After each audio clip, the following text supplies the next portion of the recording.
Now, there's this conversation that I have always had with my clients, and I'm sure that you have had the same conversation with your friends, your colleagues at work, or your spouse. Yeah, which is, what is the best investment to actually make here in the country? Is it like buying land and constructing a house? Is it better to save your money in a bank or a SACCO, or should you perhaps take up an insurance policy?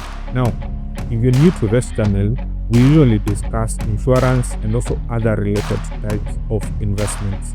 So please subscribe and also hit on the notification button so that you're notified whenever we do a new video. So like I mentioned earlier, this is a conversation that I have personally had several times with not only my clients but also my friends. And I decided to do a video on the same to at least look at the advantages and also the disadvantages of every one of those ideas where you can maybe invest your money. So the first one is land.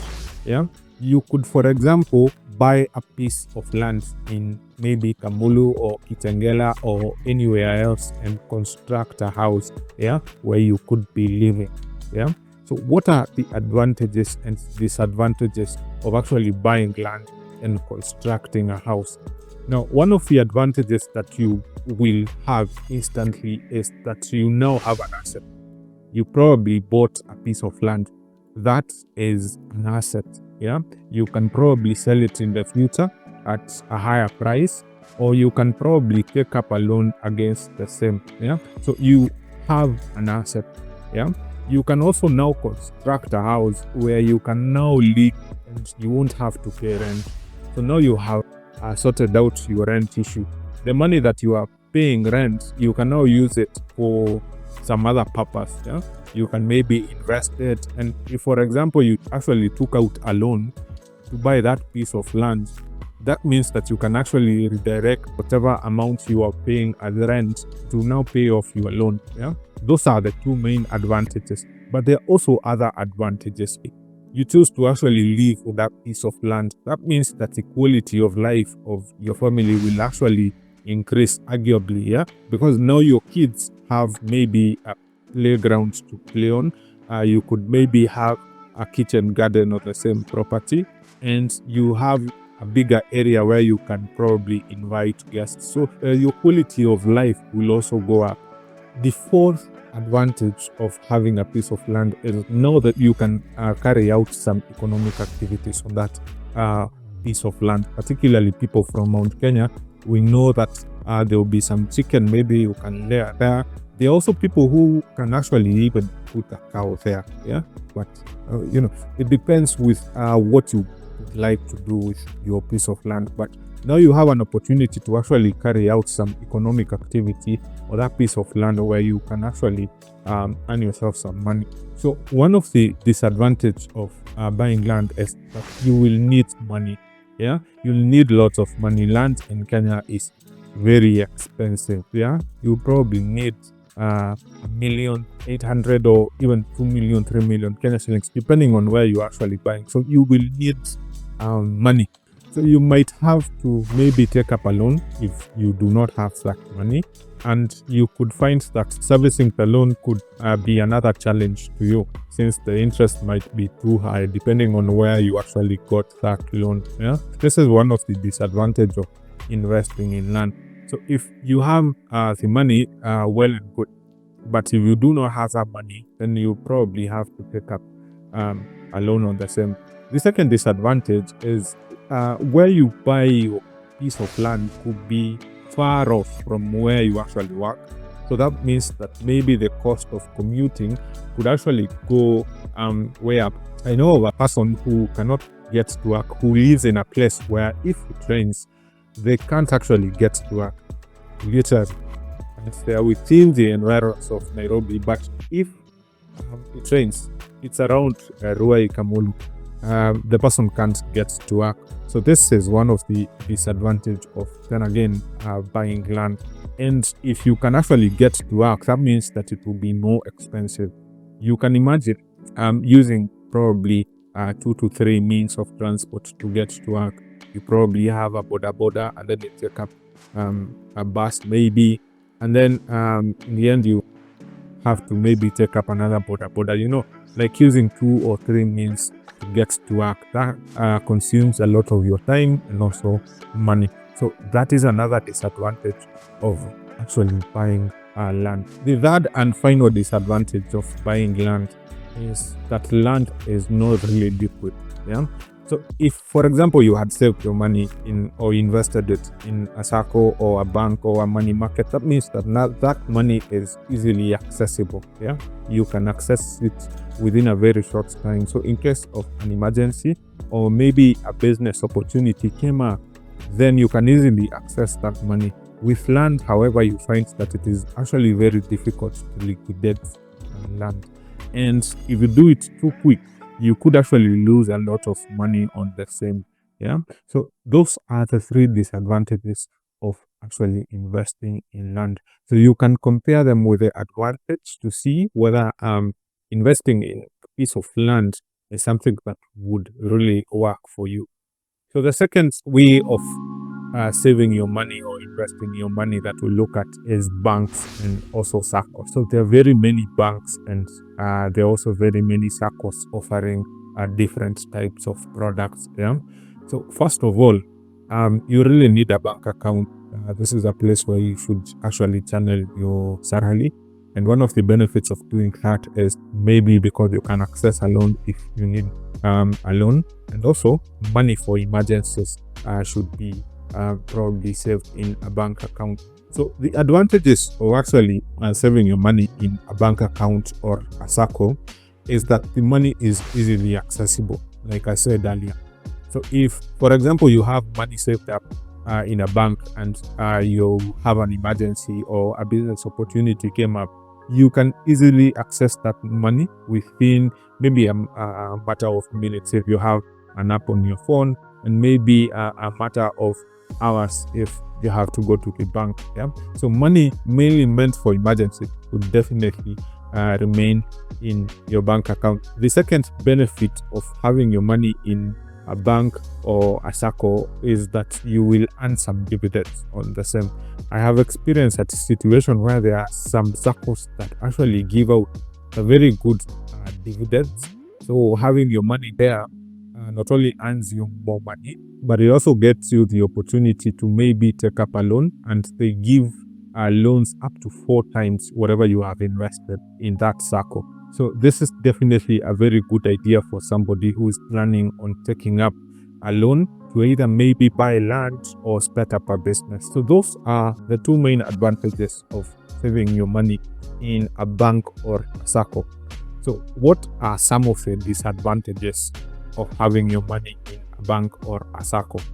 Now, in most cases, you find that the dividends offered by banks and SACCOs are very minimal. Sometimes they are so low that you cannot even beat inflation. Yeah?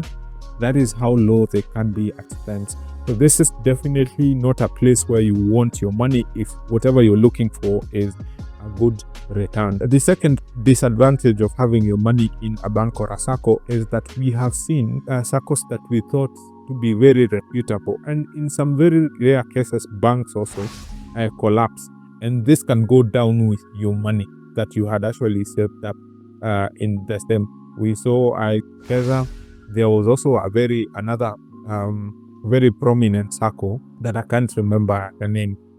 There were mostly civil servants in that SACCO that also collapsed and went under with a lot of money. So this is one of the challenges that you will also have to consider. Definitely you will have to look for a very reputable SACCO or bank that you can actually save up money for the same.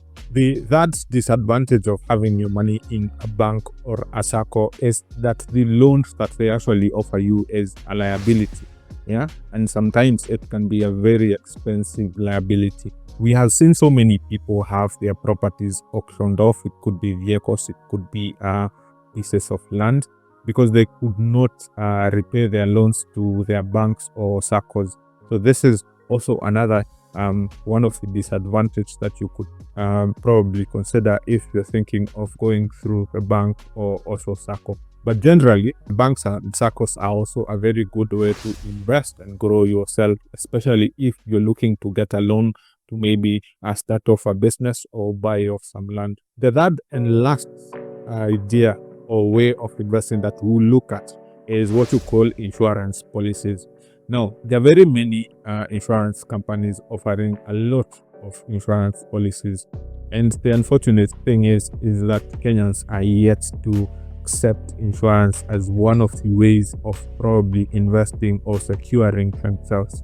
So what is the advantage of actually putting your money in an insurance policy?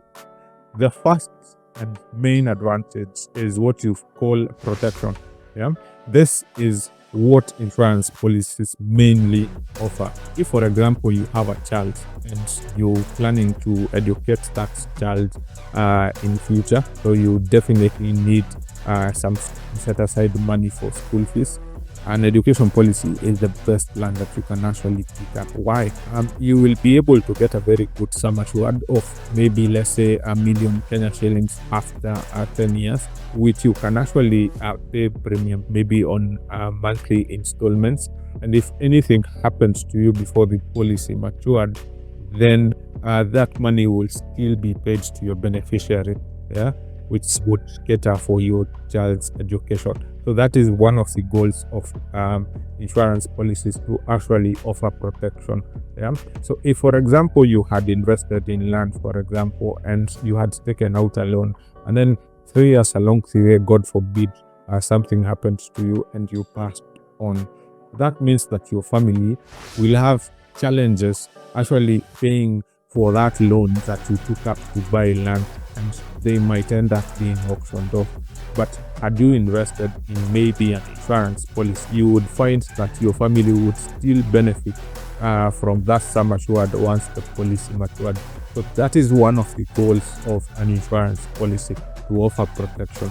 The second benefit of having an insurance policy is to earn a return. Yeah, you're finding that there are more and more companies nowadays offering products that have very good returns. So you can probably take up a policy for 10, 12 years. And at the end of the period, not only will you enjoy the protection in between during that 10 or 12 year period, but you'll also earn a very good return once the policy matures. So that's the second benefit. There is a good return. The third one is that insurance policies are meant for long-term investment. This is a form of long-term investment, and one of the best ones, to be honest, because you are able to save all over a longer period of time, maybe saving up for, like I said, 10 to 12 years.